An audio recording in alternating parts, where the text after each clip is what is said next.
क्या बहना, परीक्षा अच्छा गया ना? बहुत अच्छा गया भैया। तुम्हारी सहेली सहेली क्या? वही। ओह संजना क्या? ठीक नहीं है शायद। हाँ? जब मैं आ रही थी तो उसने मुझसे पूछा तुम्हारे भैया कहाँ हैं और कैसे हैं, ये पूछ रही थी। थैंक यू बहना। मौसी, मौसी, मौसी, मौसी, मौसी। डैडी, हाँ? मौसी क्यों नहीं दिखाई दे रही है? मौसी यहाँ नहीं रहती है तो बेटी। फिर कहाँ रहती है? वो मेरे घर में रहती है बेटी। आपके घर में? तो फिर ये किसका घर है? ये तुम्हारा घर है बेटी। मेरा घर है?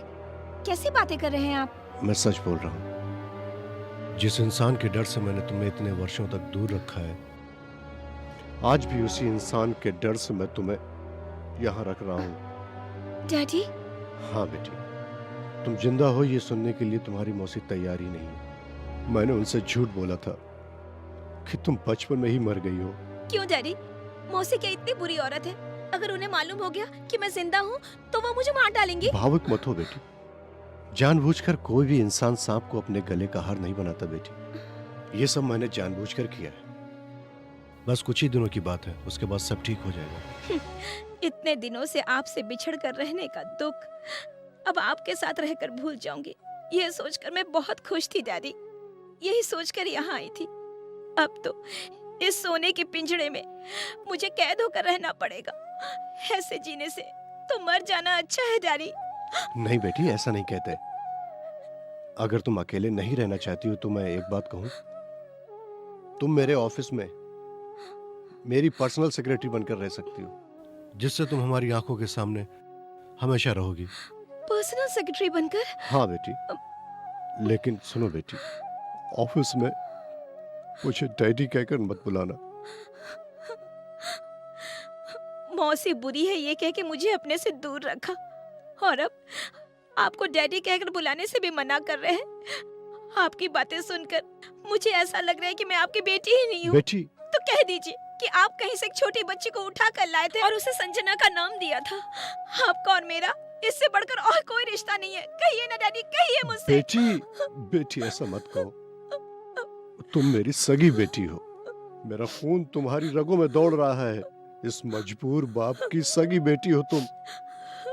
ये मेरी बदकिस्मती है कि मैं अपनी सगी बेटी के मुंह से डैडी डैडी की आवाज सुनने के लिए आज भी तरस रहा हूँ। और मेरा दुर्भाग्य है कि मैं एक अच्छा बाप भी नहीं बन सका। सुनो बेटी, तुम्हारे सर पर हाथ रखकर तुम्हें तुम्हारे ससुराल भेजने के अगर मेरे सपने को पूरा करना चाहती हो तो मैं जैसा कहता हूँ वैसा ही करो बेटी।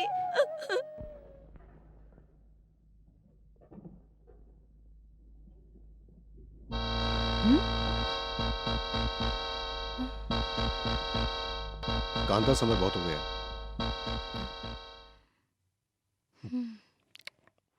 क्या है जी ये? मतलब अभी तक आप उसे भुला नहीं पाए हो? इतने सालों से झूठी गृहस्थी में जी रही हूँ मैं। आपका भगवान मानकर सती सावित्री की तरह जी रही हूँ मैं, और आप इस मरी हुई बकवास औरत बंद करो। को- यशोदा की आखिरी सांसों के वक्त तुम्हारी पाप भरी बातों में आकर मैं बहक गया और पाप कर बैठा। तब से लेकर आज तक मैं एक पापी इंसान की तरह जी रहा हूँ। सुनिए जी, आप क्रोध में आकर अपनी सारी जायदाद किसी अनाथ आश्रम में देंगे तो फिर मैं चुप नहीं बैठूंगी। तुम्हारे तो कोई औलाद भी नहीं है, तो इस जायदाद का क्या करोगी तुम? मैं बेऔलाद हूँ सोचकर कुछ भी करोगे? ये सारी जायदाद मेरे भांजे के नाम लिखो। उस पागल के नाम मैं क्यों लिखूंगा? क्यों नहीं लिखोगे? वो मेरा भांजा है। अगर ऐसा नहीं हुआ तो मैं कमजोर नहीं, मैं डायन बन जाऊंगी। नहीं तो मैं मर जाऊंगी और मेरी मौत का कारण तुम बनोगे। तुम समझ में आया ना? समझ में आया?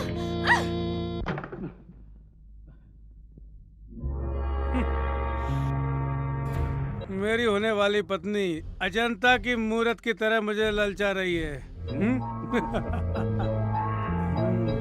पेट का खाना भूलकर सुहाग रात मना लेता हूँ। आज लव करूंगा तुमसे। मेरी होने वाली पत्नी हो ना तुम। अरे मेरी बात तो सुनो। पीछे अरे तेरी तो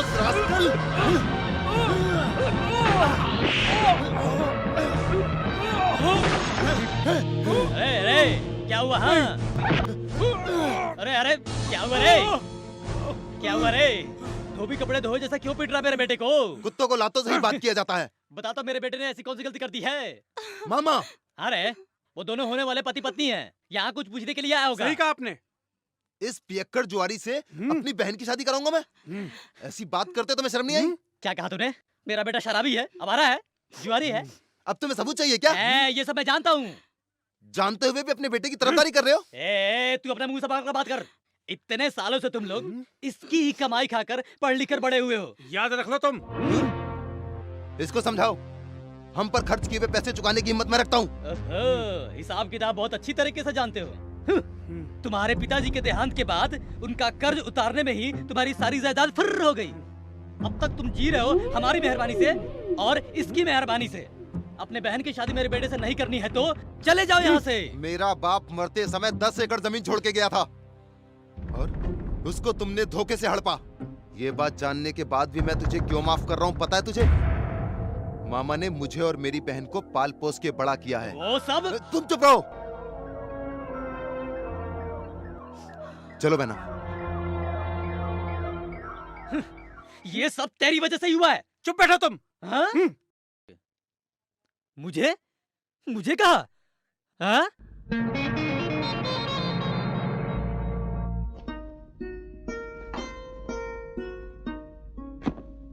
आपने जो किया वो ठीक नहीं है भैया। हमारी खेती वापस लेकर हम उसी गांव में रह सकते थे ना भैया। नए शहर में आकर कैसे रहेंगे? तुम घबराओ मत बहन, मुझे अपने आप पे भरोसा है। हिम्मत के भरोसे कब तक रहेंगे भैया हम? नौकरी नहीं है तो कब तक जी सकते हम? मेरे गले की चैन और तुम्हारे हाथ की घड़ी रहने तक ही ना। सुनो बहना, इस देश में उद्योग करके ही जीना जरूरी नहीं है। और भी बहुत सारे रास्ते हैं। रिक्शा चला सकता हूँ, मोटर चला सकता हूँ, ट्रक हाँ, चला हाँ, सकता हूँ। आपको तो सब आसान नजर आ रहा है ना। नहीं बहना, तुम्हें खुश रखने के लिए, तुम्हारे चेहरे पे हंसी देखने के लिए, तुम्हारी जिम्मेदारी उठाने के लिए मैं कुछ भी करने को तैयार हूं बहना। भैया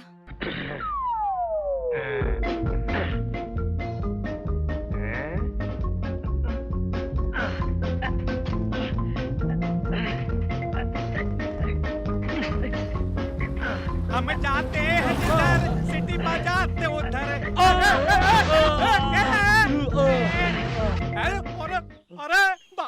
अरे क्या किया तुमने? अकल नहीं है तुम्हें? आंख बंद करके साइकिल चला रहे हो? अरे भाई मैं साइकिल चलाना सीख रहा था, तुम्हारी गाड़ी बीच में आगी, मैं गिर पड़ा। चाहो तुम उठा के देता हूँ, ठहरो। मेरे माल को हाथ मत लगाओ। चने का 10 रुपए, 10 बताने रुपए, का 8 रुपए, 18, प्याज का 3 रुपया, 21 रुपए, नींबू का 2 रुपया, 23 रुपए। हाँ 23 रुपया देकर ही जाओ। अरे बाप रे, इतना सारा रुपया तो मेरे पास नहीं है भाई। हाँ हाँ हाँ, 18 नहीं है, नहीं चाहिए तो ले लो। हाँ नहीं चाहिए क्या? वेरी गुड, बहुत अच्छी इंसान हो तुम। आता हूँ फिर। हाँ रुको। क्या हुआ भाई? साइकिल इधर रख के जाओ। भाई ये तो किराए की साइकिल, वो घर पे आ जाएगा। साइकिल नहीं रखना तो कपड़े उतार के जाओ, उतार के जाओ। अरे नहीं उतारूंगा, ये तो बहुत गंदी बात है भाई।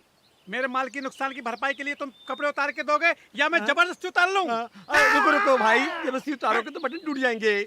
मैं खुद उतार कर देता हूँ। अबे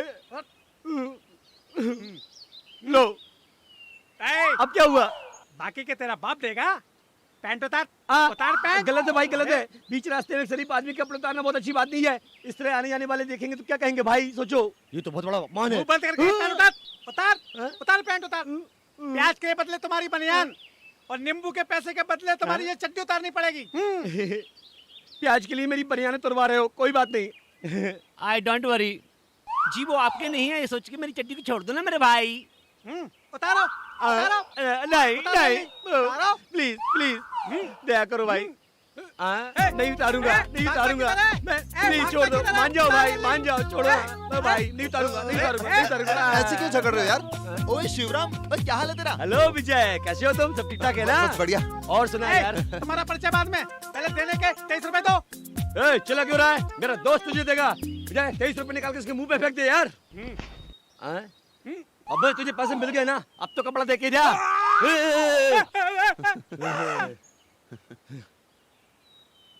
विजय वहाँ झाड़ के भी चलते हैं यार। ये क्या है यार? और कपड़े पहनना है यार, यहाँ पहनूंगा सब देखेंगे। तुझे यही जगह मिला? हाँ?